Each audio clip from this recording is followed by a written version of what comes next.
Now, I have to start with the financials, because you are all presidents, general secretaries, administrators. Without the finances, we can have the best dreams and ideas that we want. Some of them, we can implement them with a little bit of creativity, but we need, of course, the finances. We need the money to invest in the game, to make the game grow in our country, in our region, in our zone, in our continent, and finally, all over the world. And that's why it is important that this new FIFA is governed in the best possible way, because the money that comes from football has to go back to football.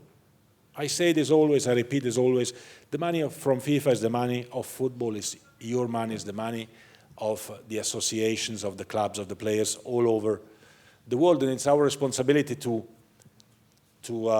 care of that and to grow this, to allow you to make the best investment out of these revenues. When I started as FIFA president 7 years ago, sometimes it's good to remember, each federation, some of you were there already 7 years ago, each federation was receiving $250,000 per year. $250,000 per year. Today, with Forward 3.0, each federation is receiving $2 million every year, 7 times more in 7 years. Let's try to keep that pace that we multiply all the time. Because the money coming from football, I repeat, it has to go back to football, has to go back to the grassroots of the game, has to go back to the women's game, to the boys' game, to the youth game. And as a matter of fact, we are investing in the next 4-year cycle over $500 million in African football. And this has to make an impact. This has to make a difference. And this is your responsibility. We are there to help. We are there to assist. We are there to fight with you.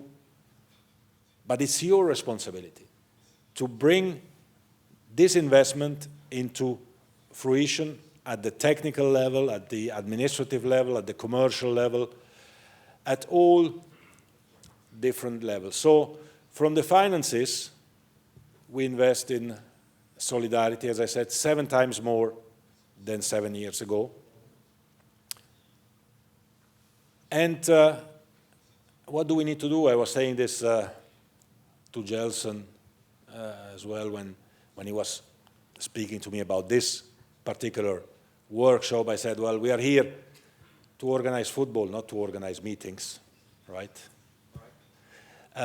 But rightly as well, he said, yes, but to organize football, it's maybe sometimes also good to organize a meeting, to exchange and explain to everyone how we see things. But our philosophy has to be to organize football, to organize competitions, to organize events, to participate in events. And again, as a matter of fact, also there, after decades of promises to Africa, we have increased the number of African teams in the Men's World Cup from 5 to 9.5, so basically double the number of teams. It was 5 since I don't remember, 98 probably. And now it's double. What does this mean? This means that double teams from you will participate in the Men's World Cup.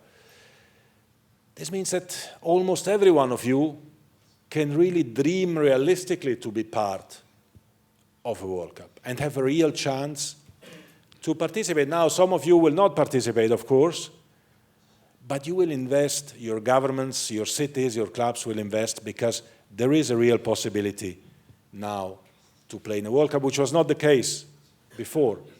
And we are remedying to this injustice by doubling the number of African teams in the World Cup. And these are facts as well.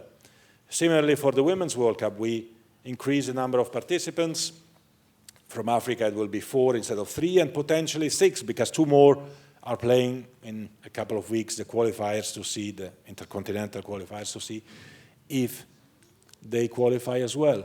These are concrete elements at the senior level, and we have to invest as well, of course, at the youth level in each of your countries, in the zones. We're speaking about some ideas and projects as well. In Africa and the world, we'll have new under-17 World Cup every year, starting in the year after next, in 2025, with 48 teams from all over the world.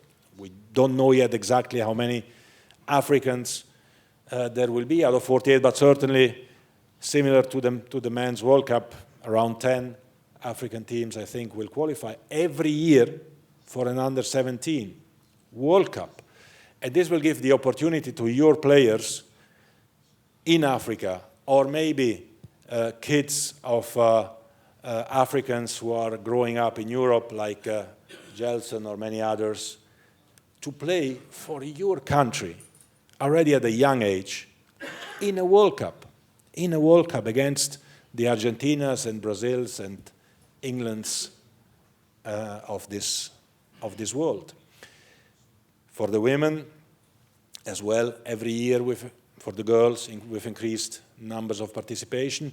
And we need to keep this momentum, and we need to keep working on that. Similarly as well at club level, you are discussing about, and we are discussing together, of course, with CAF about the new club competition in Africa, but as well at global level, a new club World Cup with 32 teams, which is similar to the World Cup, will have an impact on club football in Africa, because it is important, as we develop associations, as we develop grassroots, as we develop competitions for youth and for senior level, that we invest as well, of course, in our clubs all over the world.